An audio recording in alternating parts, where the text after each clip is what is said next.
So just allow, if you wish to follow, your body to be soft, relaxed. Focus on the joints of the body, all the way from the toe joints, the ankles, the knees, hips, all the spinal segments, the hands, the wrists, elbows, shoulders, jaw, and so forth, to be soft and limber. Try to imagine your body is like a panther or a cat. Almost a boneless structure. To me, this quality of freedom and fluidity in the structure is ideal. It means this body is resilient, it is adaptable, it is sensitive to the changes in the environment and the terrain below the feet.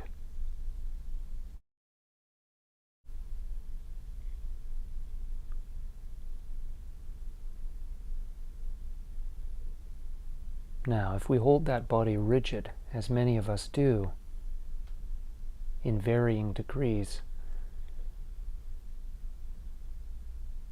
it becomes extremely laborious to carry this body around, the joints, the tissues. The breath becomes constricted and tight. It's not very efficient and not very effective.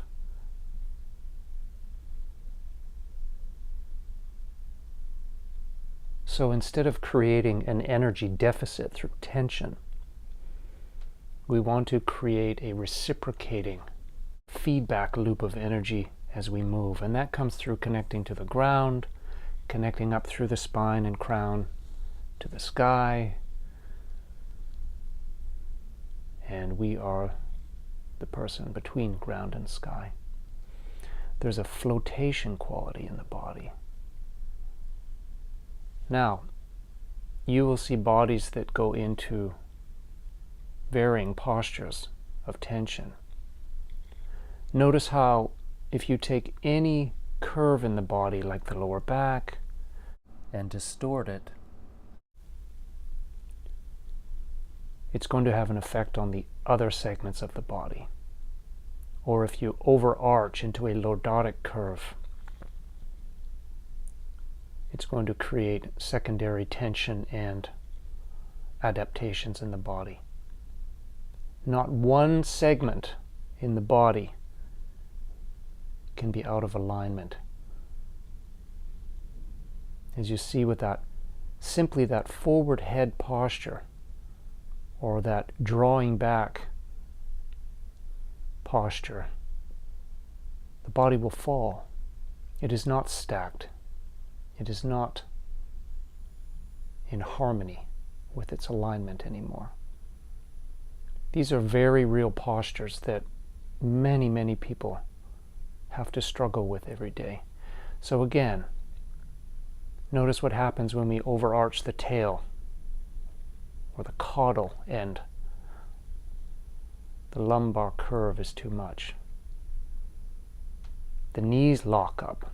The chest comes forward. The head may draw back in a military posture. You either fall forward or back. You see, in my experience, stability doesn't happen as a result of solidity. Softness, flexibility, adaptability, these things to me are stable because they can respond to different terrain, hills, sidewalks, different angles of terrain under our feet and around us. Here's a typically stooped posture. You can imagine the amount of gravitational weight on that person's neck, head, and spine. Any posture which is out of alignment will cause, over time, serious structural adhesions, scar tissue buildup. Not to mention a deficiency in the varying systems in the body, like the pulmonary system, the vascular system, the digestive system.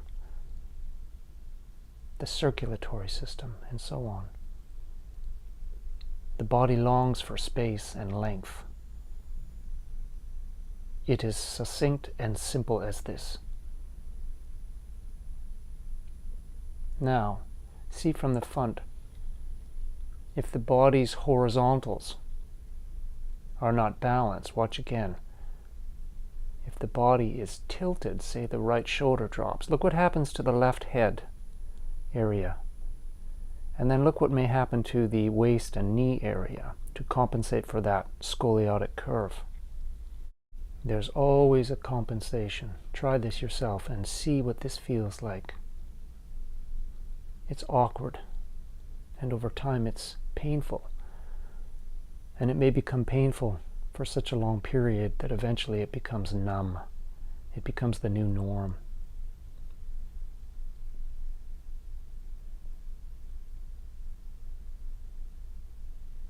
So as a Rolfer and structural integrator and movement therapist, I look for these imbalances and aim to rebalance that structure and create freedom of energy and freedom of movement again. And ultimately the client or recipient feels so much more comfortable within their structure.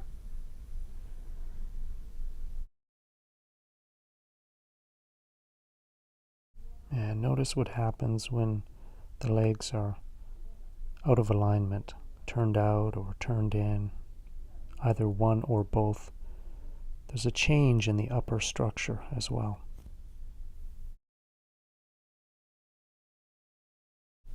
These are very common patterns which I see in many, many clients.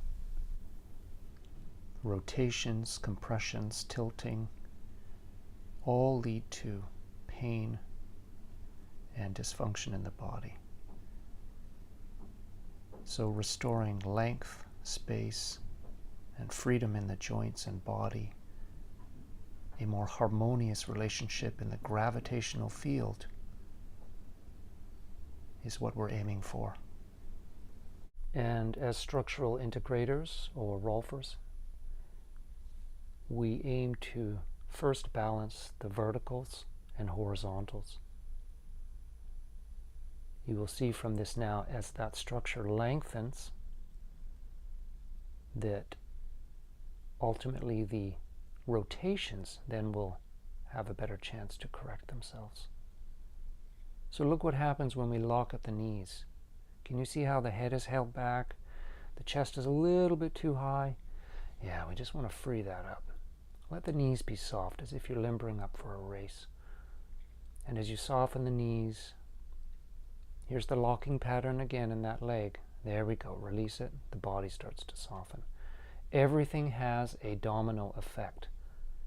Any part of your structure, especially in the supporting structure, like the legs and hips and back, will have an effect on the rest of the body.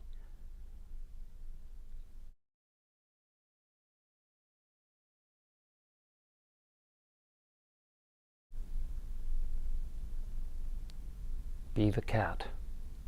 Keep it soft. Now let's observe walking. In this structure, there's a nice balance between ground and sky. This body is connected well to the ground. It is buoyant. It is gently lifted up towards the sky. If you think from crown to sacrum, from tail to head, the spine is what leads us when we move. You see, we're always falling into movement. But many structures lead from the legs, which, if you observe here, is quite comical actually. Here's another structure of holding yourself too rigidly and proud, perhaps. The tough guy posture. Here's the goofy posture, the bouncy, lofty posture, the lousy day posture.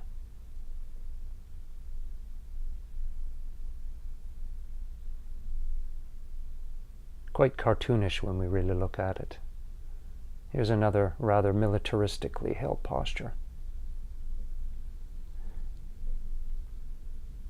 Here's a a posture that might have suffered some injuries that he has to almost walk from side to side as he goes forward.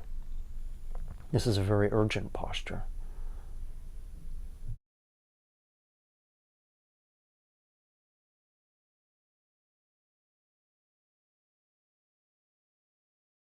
So when I say posture is personality, you can see that there is so much of the person that comes through in their actions. And remember too that body language is really the primary form of communication for animals. And humans have forgotten that. Yet we still continue to express ourselves through our bodies unknowingly, unknowing as to what we're giving away. But if we can be soft and adaptable, you can see how we can weave and swerve and move gracefully, like a cat, adapting to any situation that comes our way. We are ultimately at ease within our structure. Now let's look at more primitive, primal movements.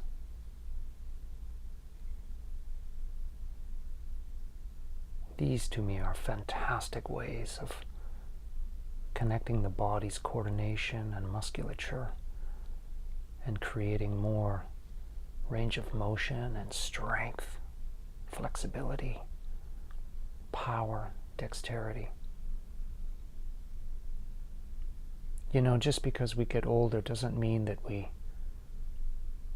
have to lose the ability to be free in our structure, provided we take the necessary steps in our life to take care of our lifestyle, our nutrition, our awareness, our exercise routine.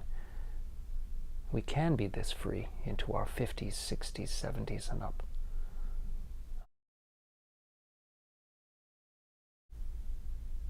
So let's look at the imaginary midline that runs from the center of the crown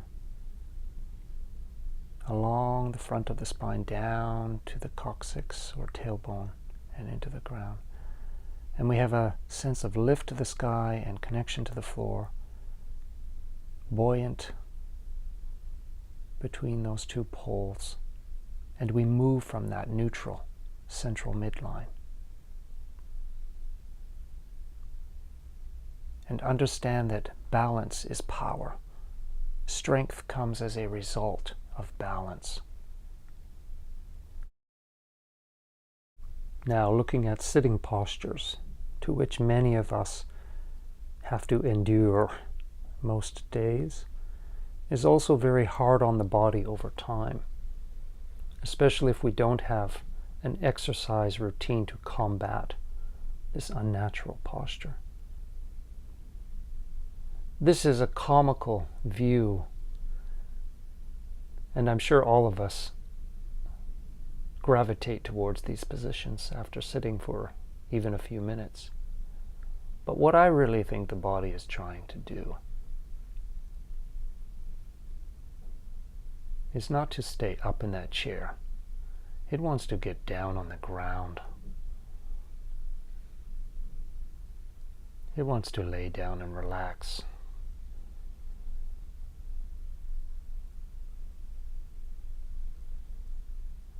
We cannot hold this posture for too long because it is unnatural. It is going against our natural inclination to be free in our structure, not held by a prop like a chair, a structure like a bench. So when you can, lose the chair and get down there. Come to the floor, just relax.